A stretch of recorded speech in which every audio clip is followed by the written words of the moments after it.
Dans un récent message aux non-catholiques, François a déclaré que tous les baptisés sont membres du corps du Christ.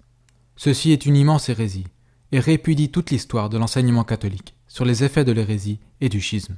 Cela répudie ce que l'Église catholique a toujours enseigné à propos de l'Église. Cela rejette l'enseignement dogmatique de Vatican Ier sur la papauté, comme le principe de l'unité dans le corps du Christ, et répudie le dogme selon lequel toute personne qui se sépare de la papauté ou rejette l'enseignement catholique est expulsée du corps du Christ. Cela répudie littéralement des douzaines de déclarations magistérielles.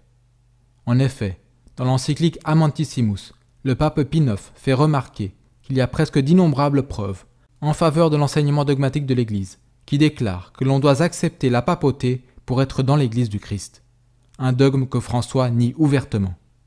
De plus, cette énorme hérésie sur l'Église, que l'antipape François a enseignée à plusieurs reprises, a également été enseignée à Vatican II.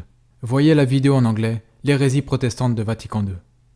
Les autres antipapes Vatican II ont répété cette hérésie de nombreuses fois, et elle est contenue dans les plus hautes déclarations de la secte Vatican II.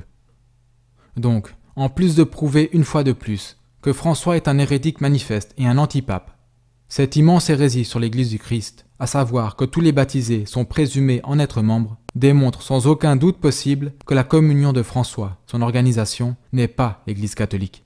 Ceci est un fait. Elle est plutôt une secte non catholique, et les catholiques ne peuvent pas professer communion avec elle, sachant que l'une des marques essentielles de l'Église catholique est son unicité ou unité. En d'autres termes, l'un des moyens vous permettant d'identifier la véritable Église est d'observer un corps unifié, un corps uni dans la foi. Mais François, le chef de la soi-disant Église Vatican II, déclare ouvertement que son organisation est caractérisée et marquée par la division et la désunion. Il enseigne que sa soi-disant Église comprend tous les baptisés.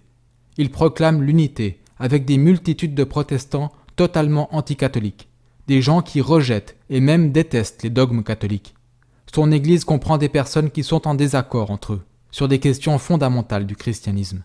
Ceci est une Église fondamentalement divisée ou désunie, et sa désunion est proclamée à son sommet, de haut en bas, par son soi-disant chef.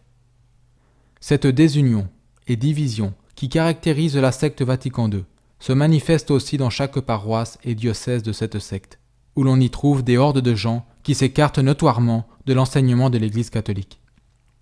Par conséquent, la communion de François ne peut pas être l'Église du Christ, qui est l'Église catholique. Et toute personne qui défend la communion de François ne défend pas l'Église du Christ, mais plutôt une secte non catholique de contrefaçon. Ce qu'ils défendent en réalité est la contre-Église prophétisée de la fin des temps, la prostituée de Babylone. Donc tous ceux qui reconnaissent obstinément François comme le pape professent non seulement communion avec un hérétique et apostat notoire, qui enseigne une fausse religion, et qui renie ainsi l'enseignement catholique, qui déclare que seuls ceux qui professent la vraie foi peuvent être considérés comme des membres de l'Église, et que tous ceux qui se séparent de l'enseignement catholique doivent être considérés comme hors de l'Église, mais ils professent également être en communion avec une secte non catholique, dans laquelle il manque la marque essentielle de l'unité de l'Église. En revanche, parmi les vrais catholiques de nos jours, qui rejettent la secte Vatican II et tiennent les enseignements de l'Église, y compris au sujet du salut et du baptême.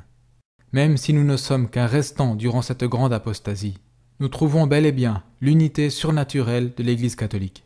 Nous trouvons une adhérence fidèle et rigoureuse à l'enseignement dogmatique de l'Église, et un rejet de la communion avec ceux qui ne professent pas la vraie foi, ou qui se séparent de l'enseignement du magistère.